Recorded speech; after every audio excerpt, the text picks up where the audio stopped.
रुकमन जे पूछई तुलसी से दिलवा के बतिया हो। तुलसी के यही माता जी तोहारत के यह पिताजी हो। रुकमन जे पूछई तुलसी से दिलवा के बतिया हो। तुलसी के यही माता तोहारत के यह पिताजी हो। तुलसी कवन बिरिच तर जनमुत मोहित नंदलाल भाए हो। तुलसी कवन बिरिच तर जनमुत मोहित नंदलाल भाए हो। आकाश हमरो जे माता धरती पिता आहे हो। रुकमन चंदन वृक्ष तर जनमेत मोहित भगवान भाए हो।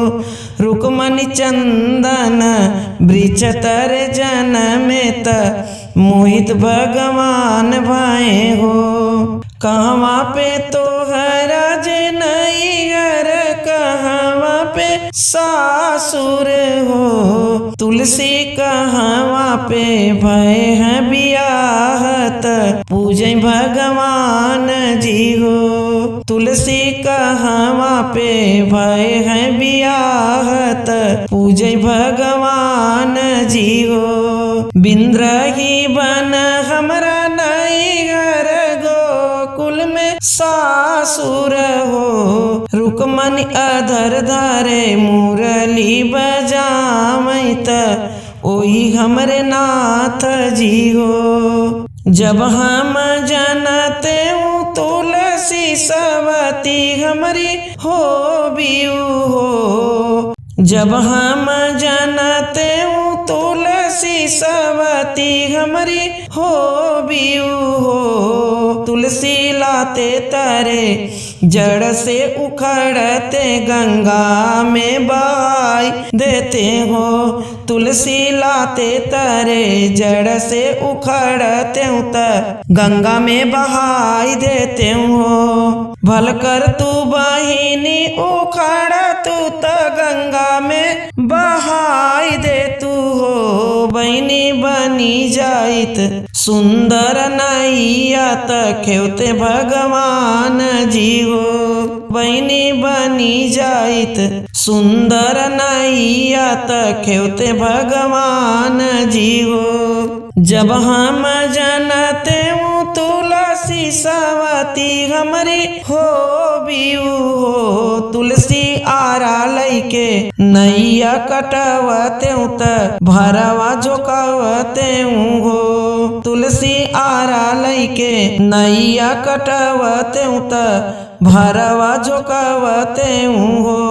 भल कर तू बहिनी कटवती त भरवा झोंकाई दे तू हो। बहिनी होई जाइत लह लह अगियात तपते भगवान जी हो। बहिनी होई जाइत लह लह अगियात तपते भगवान जी हो। जऊ माई जनते तुलसी सवती हमरी हो बियू हो। जऊ माई जनते तुलसी सवती हमरे हो बियू हो। तुलसी गैला लैके अगिया बुतवते त झाड़ू से बहार देते हो। तुलसी झाड़ू लैके तोह का बहारते त घुरवा में बहाई देते हो। भल करती बहिनी तू रुकमनी घूरे में फेंकाई देती हो।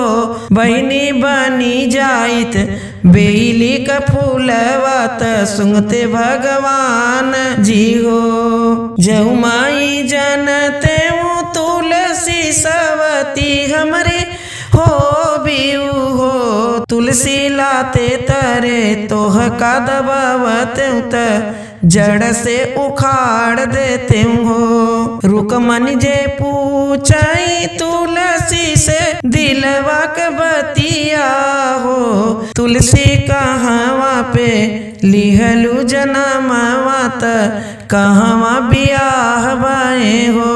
तुलसी कहवा पे लिहलू जनमवा त कहवा बियाह